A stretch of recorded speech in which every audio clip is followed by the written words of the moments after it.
پھر مجھے کربلا یاد آ گیا کہ یہی مہینہ تھا، 10 محرم تھی اور جمعے کا دن تھا اور نماز کا وقت داخل ہوا، تو امام علی مقام نے اپنے لشکر کے سردار زہیر سے فرمایا ان سے کہو جنگ بند کریں یا تھوڑی دیر کے لیے رک جائیں، میں نماز پڑھ لوں، ہمیں نماز پڑھنے دیں۔ تو زہیر نے گھوڑا آگے بڑھا کر کہا شمر سے تھوڑی مہلت دو، ہم نماز پڑھ لیں، پھر تم نے جو مرضی کرنا ہے، نماز تو پڑھنے دو۔ شمر نے کہا ہم نماز نہیں پڑھنے دیں گے۔ ایک اور کوفی کھڑا تھا، اس کا نام حسین بن نمیر، انہوں نے کہا تمہاری نماز ہوتی ہی نہیں۔ انہوں نے کہا لعنت ہے تم پر، جس گھر کی طفیل نماز ملی ان کی نہیں ہوتی۔ انہوں نے واپس آ کر عرض کی حضور وہ نماز پڑھنے کے لیے جنگ نہیں روکیں گے۔ کہا اچھا پھر ہم نماز تو نہیں چھوڑ سکتے۔ میرے رب کی قسم اگر حسین نماز نہ پڑھتے تو انہیں کوئی فرق نہ پڑتا، لیکن ایک فرق پڑتا کہ پھر پیغام ادھورا جاتا، میسج ادھورا جاتا، اور میسج یہ دینا تھا کہ زیر خنجر بھی یہ پیغام سنایا ہم نے کہ ہم نے تلوار کی دھاروں کے نیچے بھی سر جھکانا ہے، اور ہم نے تڑپتے جسموں کے ساتھ بھی سجدہ کرنا ہے، اور ہم نے زخمی جسموں کے ساتھ بھی اللہ کے سامنے رکوع کرنا ہے، اور ہم نے خون آلود جسموں کے ساتھ بھی رب کے سامنے کھڑے ہو کے آنے والی نسلوں کو پیغام دینا ہے کہ نماز وہ ہے جسے اس وقت میں بھی نہیں چھوڑا جا سکتا، تاکہ کوئی یہ کہہ نہ سکے میں کیسے پڑھتا، میری جاب تھی میں کیسے پڑھتا، میری آنکھ نہیں کھلتی میں کیسے پڑھتا، میری عادت نہیں۔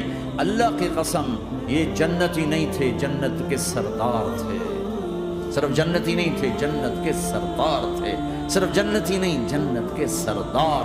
اور یہ سرداری کب ملی؟ محنت کے بعد نہیں، پہلے ہی ابھی ماں کا دودھ نہیں چھوٹا تھا کہ میرے نبی نے فرمایا حسن حسین جنت کے نوجوانوں کے سردار ہیں،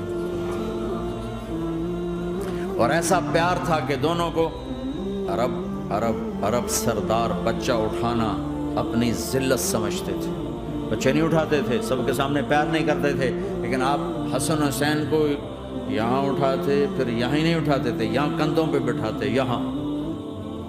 ایک عرب بدو حیران ہو کے دیکھ لیا رسول اللہ یہ آپ کیا کر رہے ہیں؟ یہ کتنی عیب کی بات ہے کہ آپ جیسا سردار اور یہاں بچوں کو بٹھایا ہوا ہے۔ کہنے لگا آپ ان سے بہت پیار کرتے ہیں؟ کہا ہاں میں ان سے بہت پیار کرتا ہوں، اور صرف میں نہیں کرتا اللہ بھی ان سے پیار کرتا ہے۔ اور بتاؤں جو ان سے پیار کریں گے اللہ ان سے بھی پیار کرے گا، جو ان سے محبت کریں گے اللہ ان سے بھی محبت کرے گا، اللہ بھی ان سے محبت کرے۔ پھر ہم نے دعا مانگی یا اللہ جو ان سے پیار کرے تو ان سے پیار کر، جو ان سے بغض رکھے تو ان سے بغض رکھ۔ حضرت حسن سر سے لے کر کمر تک اللہ کے نبی کی 100% کاپی تھی، چہرہ یہ آدھا حصہ اوپر والا نبی کے مشابہ، یہاں سے نیچے پاؤں تک علی کے مشابہ، باپ کے مشابہ۔ حسین اس کا الٹ، سر سے لے کر کمر تک علی کے مشابہ، کمر سے لے کر پاؤں تک اللہ کے نبی کے مشابہ۔ اس مشابہت پر ہمارے نبی کہا کرتے تھے حسن میرا بیٹا ہے، حسین علی کا بیٹا ہے۔ ہائے ہائے کیا کیا لاڈ لڈائے اور کیا لوگوں نے کر دیا۔ نماز جیسے عظیم عمل میں، نماز جیسے آپ رکوع میں ہوتے تو حسن آ کر نہ پاؤں میں گھس جاتے تھے، یہاں سے نکلتے ادھر، یہاں سے نکلتے یوں، سجدے میں جاتے تو کمر پہ بیٹھ جاتے تھے، فرض نماز کا سجدہ۔ تو ایک دفعہ پہلی دفعہ جب یہ قصہ ہوا تو آپ نے سجدہ لمبا کر دیا، بچے کے اتارا نہیں، اٹھے نہیں، سجدہ لمبا کر دیا۔ پچھلے پریشان ہو گئے کہ اتنا لمبا سجدہ کہیں آپ فوت تو نہیں ہو گئے۔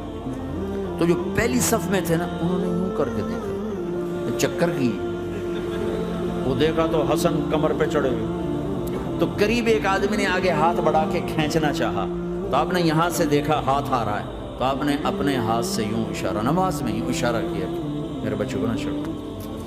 جب حسن خود اترے پھر آپ سجدے سے اٹھے، کبھی حسین چڑھ جاتے تھے کبھی حسن چڑھ، دونوں ہی چڑھتے تھے، یہ اس طرح حسن کے بعد کبھی یہ کبھی وہ، کبھی یہ کبھی وہ۔ اور آپ حسن کو جب چھوٹے تھے زیادہ حسن، تو آپ حسن کو یوں زبان دکھاتے، اتنا بڑا عظیم نبی کیا رہا گا، تو وہ زبان، آپ کی زبان بڑی سرخ خوبصورت، تو تو وہ بچہ سمجھتا شاید یہ کوئی کھانے کی چیز، تو اگر یوں ہاتھ مارتا ہے پکڑنے کے لیے، ہاتھ مارتا، پھر وہ بیٹھ جاتا، پھر آپ کہتے ہیں